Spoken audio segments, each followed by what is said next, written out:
प्यारे बच्चों, नमस्कार, सत श्री अकाल, सलाम वालेकुम और हैव अ गुड डे।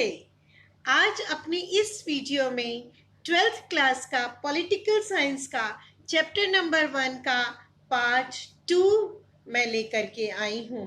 आप सब मेरी वीडियो को लगातार देखने के लिए मेरे चैनल को लाइक, शेयर और सब्सक्राइब कीजिएगा। अपने कोई भी साथी, रिश्तेदार, भाई बंधु भारत के किसी भी कोने में हो और सीबीएसई की पढ़ाई कर रहे हो तो आप उनके साथ भी मेरा वीडियो शेयर कर सकते हैं। और इस वीडियो में मैं आपको इस पार्ट के मेन पॉइंट्स के बारे में बता रही हूँ। वीडियो को लास्ट तक जरूर देखिएगा क्योंकि एंड में मैं आपको एक बहुत मजेदार जानकारी देने वाली हूँ। हाँ, अगर आपके कोई सवाल हो तो आप उन सवालों को कमेंट बॉक्स में लिख करके पूछ सकते हैं। हम पिछली क्लास को आगे चलाते हैं। सोवियत संघ के पास ऊर्जा संसाधनों के विशाल भंडार थे जिनमें खनिज तेल, लोहा, इस्पात एवं मशीनरी उत्पाद आदि शामिल हैं। इन संसाधनों के ही आधार पर सोवियत संघ ने अपने आप को एक महाशक्ति के रूप में विकसित किया और उभारने लगा। The Soviet Union has vast reserves of energy resources including mineral oil, iron, steel and machinery products. On the strength of these resources, the Soviet Union developed a lot and started emerging as superpower. Soviet संघ का घरेलू उपभोक्ता उद्योग भी बहुत अधिक उन्नत अवस्था में था। यहाँ पेन से लेकर कार तक समस्त वस्तुओं का उत्पादन होता था। यद्यपि सोवियत संघ के उपभोक्ता उद्योग में निर्मित होने वाली वस्तुएं गुणवत्ता के दृष्टि से पश्चिमी देशों के बराबर नहीं थी। The domestic consumer industry of the Soviet Union was also in a very advanced state. Everything from pin to car was produced here. Although the goods manufactured in the consumer industry of Soviet Union were not at par with the level of Western countries in terms of quality. Soviet संघ की सरकार ने अपने देश के सभी नागरिकों को बुनियादी सुविधाएं उपलब्ध करवाई हुई थी जिनमें रोटी, कपड़ा, मकान अर्थात भोजन, आवास, वस्त्र के साथ साथ शिक्षा, स्वास्थ्य, बच्चों की देखभाल और यातायात की सुविधाएं भी शामिल हैं।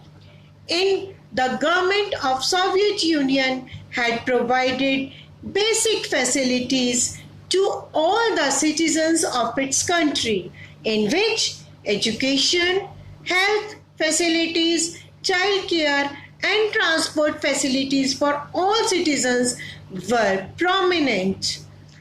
ये व्लादिमीर लेनिन का फोटो है बेटा।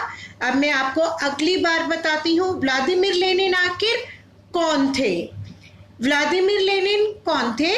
व्लादिमीर लेनिन का जन्म 1870 में तथा उनका देहांत 1924 में हुआ।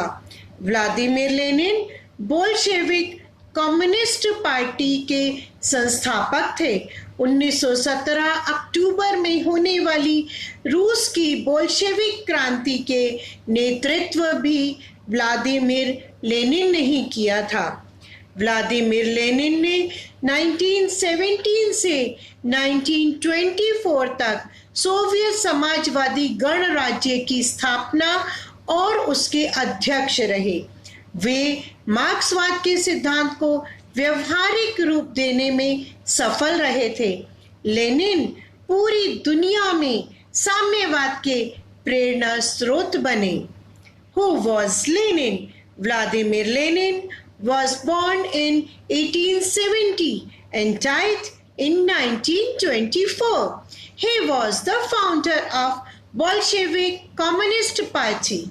Lenin the hero of the successful Russian Revolution of October 1917, was the founder and president of Soviet Socialist Republic from 1917 to 1924. He was very successful in giving practical form to the theory of Marxism. Lenin remained the inspiration of communism all over the world. ये Joseph Stalin की picture है. अब मैं आपको बताती हूँ Joseph Stalin कौन थे. जोसेफ स्टालिन 1879 से 1953 तक जीवित रहे. लेनिन के बाद सोवियत संघ का सर्वोच्च नेता और राष्ट्र के अध्यक्ष भी बने. उन्होंने सोवियत संघ को मजबूत बनाने के दौर में 1924 से 1953 तक नेतृत्व प्रदान किया. उनके काल में सोवियत संघ का बहुत तेजी से औद्योगिक विकास हुआ. उन्होंने खेती का बलपूर्वक सामूहिकीकरण कर दिया. उन्होंने 1930 के दशक से लेकर 1953 तक सोवियत संघ में तानाशाही की स्थापना की, जिसके लिए उन्हें जिम्मेदार भी माना जाता है. Who was Stalin? Stalin, Joseph Stalin, became the supreme leader and head of state of Soviet Union after Lenin.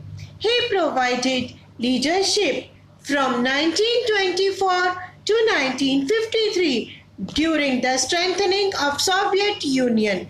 The Soviet Union industrialized rapidly during his time. He forcibly collectivized agriculture.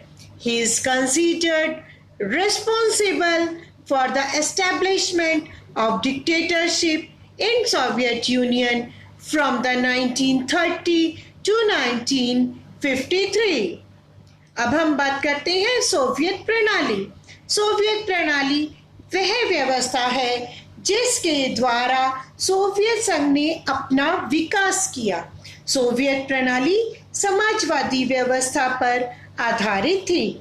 यह प्रणाली समतामूलक समाज और समाजवाद के आदर्शों पर आधारित थी.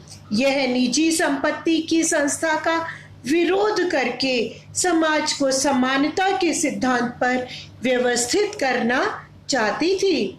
Soviet system is the system by which the Soviet Union developed itself. The Soviet system was based on socialist system.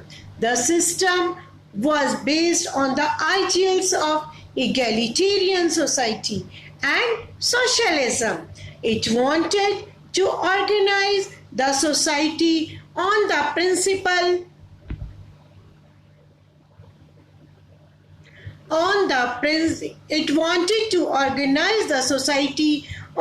principle of equality by opposing the institution of private property.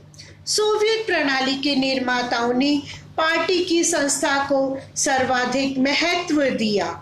इसीलिए सोवियत राजनीतिक प्रणाली की धुरी साम्यवादी party थी, जिसमें किसी अन्य दल या विपक्ष के लिए कोई जगह नहीं थी. अर्थव्यवस्था योजनाबद्ध और राज्य के नियंत्रण में थी.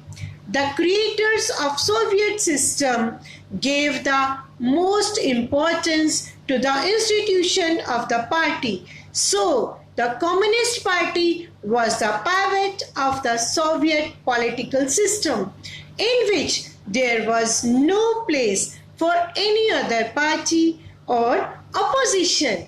The economy was planned under the state control. Soviet संघ में संपत्ति पर राज्य का स्वामित्व और नियंत्रण था.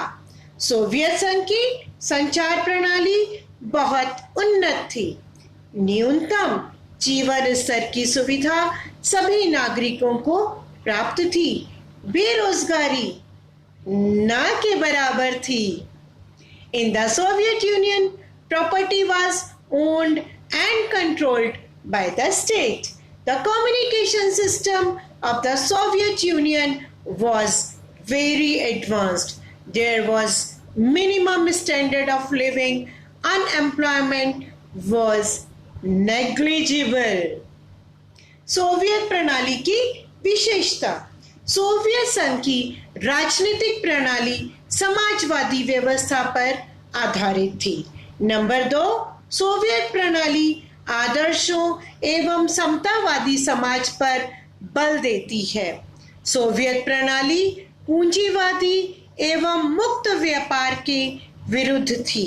नंबर 4, सोवियत प्रणाली में कम्युनिस्ट पार्टी को अधिक महत्व दिया जाता था, अर्थात कम्युनिस्ट पार्टी का दबदबा था।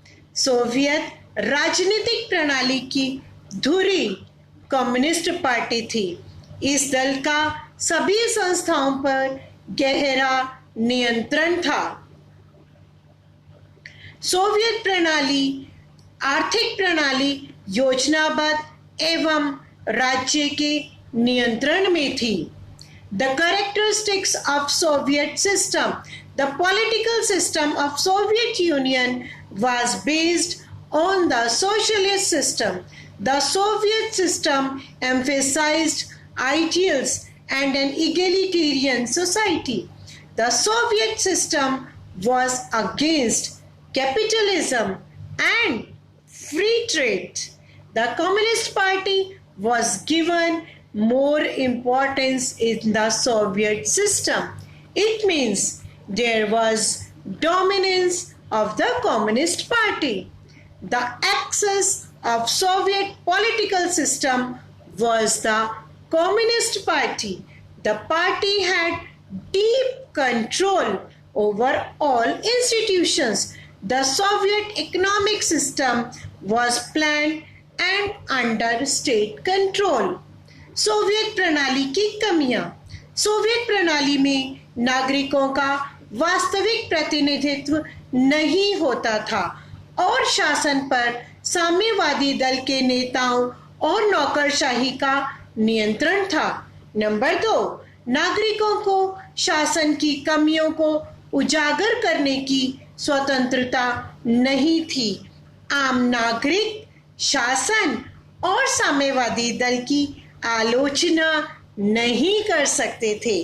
नागरिकों का जीवन कठिन था, जबकि दल के नेता और सरकारी कर्मचारी अच्छा जीवन यापन करते थे। साम्यवादी दल तथा शासन संस्था जनता के प्रति उत्तरदायी नहीं थी। इस उत्तरदायित्व के अभाव में शक्ति का दुरुपयोग होता था। Drawbacks of the Soviet system. There was no real representation of the citizens in the Soviet system, and the governance was controlled by the Communist Party leaders and bureaucracy. Number 2, citizens did not have the freedom to expose the shortcomings of the governance. Common citizens could not criticize the government and the Communist Party. Civilians had a hard life, while party leaders and government employees made a good living. The Communist Party and the governing body were not responsible to the public. Power was misused due to the lack of accountability. Thank you बेटा, धन्यवाद। अब जैसा मैंने आपको बताया था, मैं आपको बहुत मजेदार एक इंफॉर्मेशन दूंगी, फैक्ट बताऊंगी। रशिया का हर्मिटेज म्यूजियम है, वहां पर बिल्लियों को एम्प्लॉय किया गया है और उनको रेगुलर सैलरी भी मिलती है। उन बिल्लियों के पास फोटो वाला पासपोर्ट भी है। तो एक तरह से पूरी एम्प्लॉयमेंट किसके पास है? बिल्लियों को भी वहां पर एम्प्लॉयमेंट दी गई है, क्योंकि वहां जो सामान रखा हुआ है उसको चूहे ना कुतर जाए। बिल्लियां चूहों से रक्षा करती है। थैंक यू वेरी मच बेटा, थैंक यू। Sit now.